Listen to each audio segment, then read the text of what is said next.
ស្ដីអ្នកនរគ្នាថ្ងៃនេះជិះកាត់ដោយសុយសគីវាពូ3មួយហើយលេងសិនសិន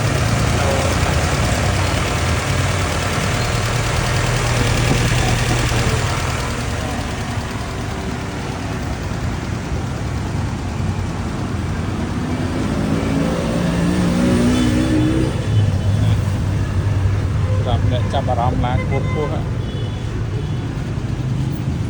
នៅខាងក្នុងវាសំតិចនៅមានណាដឹងតែតិចខាងក្នុងវានៅស្នំអត់នៅខាងក្រោយ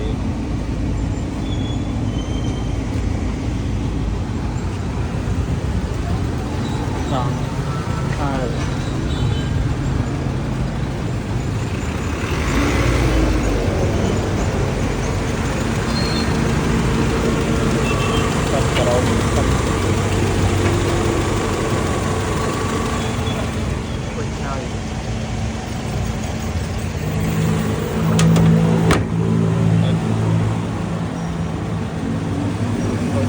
ទៀត